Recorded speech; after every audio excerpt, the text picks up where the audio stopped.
Welcome back to Top Choice Movies Recap. Today's film is a 2016 thriller drama movie titled When the Bough Breaks. Watch out for spoilers, sit back and enjoy it. John Taylor, played by Morris Chestnut, is an attorney about to land a significant case, while his wife Laura, played Regina Hall, travels the nation looking for clients of her own. They both desire a child, but despite going through multiple miscarriages, they haven't been able to conceive. They believe that Anna Walsh, played by Jaz Sinclair, a young lady who offers to be their surrogate, is the answer to their prayers. Laura selects Anna because she likes what she sees in her. After getting to know Anna, John and Laura found her to be pleasant and charming. For dinner one evening, the Taylors welcome Anna and her lover Mike Mitchell, played by Theo Rossi. Anna undergoes the procedure to be impregnated.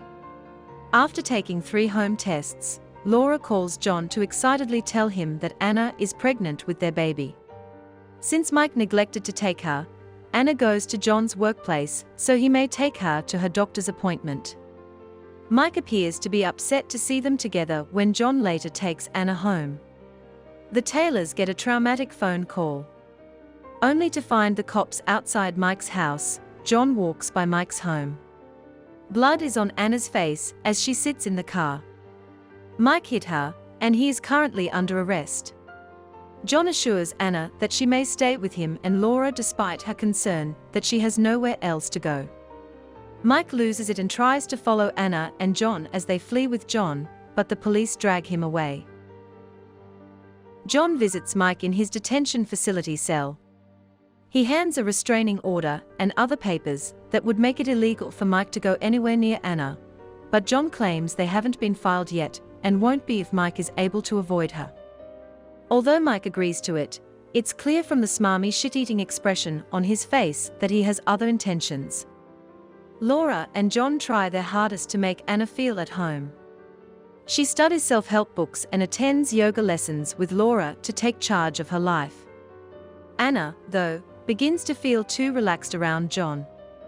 She says that having his child inside of her is like having him inside of her. She asks him to touch her stomach so that he can supposedly feel how the kid feels at this point, but that is obviously not the case. John claims to have heard something on the roof one evening. He investigates by climbing a ladder in the pouring rain, but all he finds is Anna undressed in her chamber. She notices that he is ogling her naked body. While at work, Anna begins to send John videos in which she removes her shirt to display the word baby painted on her stomach. Then John orders Anna to stop giving him these recordings, but she instead continues playing games with him. John returns home to confront Anna and let her know that she is mistaken and that Laura is his true love. Mike, who has secured bail, meets with Anna in private. In order for the Taylors to continue paying Anna to stay, he wants her to tell them a falsehood and claim she wants to terminate her pregnancy. She doesn't want to carry out the plan because they are kind to her, but Mike threatens her if she doesn't consent, especially because he is aware of her crush for John. Later, Mike visits the Taylor residence and slaps Anna for disobeying his instructions.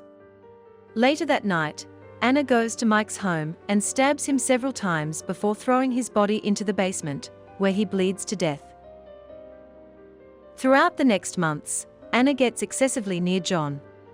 While Laura is away on a work excursion, Anna's advances become more obtrusive, to the place where she kisses John and transparently concedes that he makes her entire body respond. Laura gets back home early and almost gets Anna in underwear. However, Anna changes rapidly with the goal that Laura is oblivious. At work, John gets in steaming hot water when his managers let him know they checked his email and saw the recordings that Anna sent him. At the point when they discover that Anna is a patient of the very organization that John's organization is conflicting with, he loses the case to his opponent Todd Becker, played by Romany Malco. Anna exacerbates it by attempting to seduce John at his office. John calls his companion Roland White, played by Michael K. Williams, to uncover some soil on both Anna and Mike. Roland later lets John know that Mike was released as a Marine for a fierce wrongdoing, while Anna's genuine last name isn't Walsh, however divorced. She lived with non-permanent parents until she killed her temporary dad with a pair of scissors after he physically mishandled her. The surrogacy organization never ran this over since Anna changed her name. As Anna proceeds to attempt to lure John, he attempts to pacify her, particularly since she's looking at a pair of scissors on the table, by being caring and understanding. Anna tells John she adores him. John is able to calm Anna down, but Anna runs out of the guest house into the main house and picks up a knife. Anna stomps out as both Laura and the police make an appearance to observe the unsettling influence. Anna guarantees that John has been laying down with her and controlling her, making Laura be irate with John. He shields his cases that he has done nothing with Anna. Laura and John then find out that Anna ordered a drug that will end her pregnancy. John and Laura meet with their legal advisor Peter Kay, played by Tom Nowitzki, to see what they can do about Anna. Peter says that the case wouldn't be a hijacking since Anna would be conceiving an offspring, and the kid would be hers until she gives up that right to the Taylors. With no other decision, Laura concludes that John should give his best for guarantee that Anna will allow them to have the child, regardless of whether it includes doing things that the two of them would rather not contemplate. John and Anna meet at the aquarium. As Anna thinks she is being played, she walks away. John stops her and kisses her forcefully and asks her to come with him up to the family's lake house. John carries Anna to a lake house that he and Laura own. He starts to enthusiastically kiss Anna, subsequent to persuading her that he has dumped Laura and needs to be with her, all things being equal. Sometime later, John gets back to Laura with unadulterated regret. She excuses him. Anna watches them from outside and returns to her vehicle to go nuts. She then, at that point, brings forth a thought. John gets a call from Anna saying she's starting to give birth at the medical clinic. John and Roland head over to the clinic and find that Anna won't ever check in. That is on the grounds that she's following Laura in her home. Laura hears a commotion from higher up and finds the nursery wrecked, and the pet feline is ravaged and blooded in the bunk. Anna runs out and whacks Laura with a lamp before more than once kicking her. In the meantime, John and Roland go by Mike's home and track down his decomposing corpse in the basement.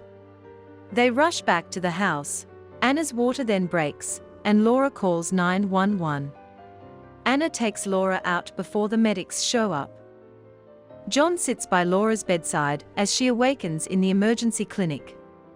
Roland lets them know that Anna went to an alternate emergency clinic and brought forth a healthy baby boy, but she checked out a while ago. John calculates that she probably returned to the lake house to remain nearby to guard the child. John and Laura drive up to the lake house. John has Laura stay in the vehicle for her well-being. He goes into the house and finds Anna staying in bed with the child. John delicately gets him and places him in a well-being seat. Anna runs out and goes after John.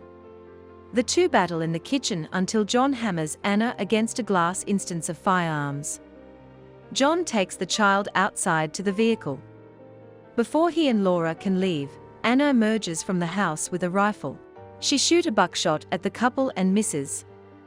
Laura chooses, "I'm so tired of this bitch." And she floors the vehicle to slam into Anna at max throttle, killing her. In the morning, Laura cradles the baby in her arms. The couple hears police sirens approaching. John assures Laura it's going to be okay, as he waits for the cops to arrive. It's enlightening to witness the representation of what a solid, loving marriage looks like on screen, because John and Laura initially come across as victims in the film. John, however, decides to keep this from Laura in an effort to protect Laura, as Anna starts to seduce him. This is just one illustration of the film's worldview, according to which practically anything is acceptable in order to achieve a desired result.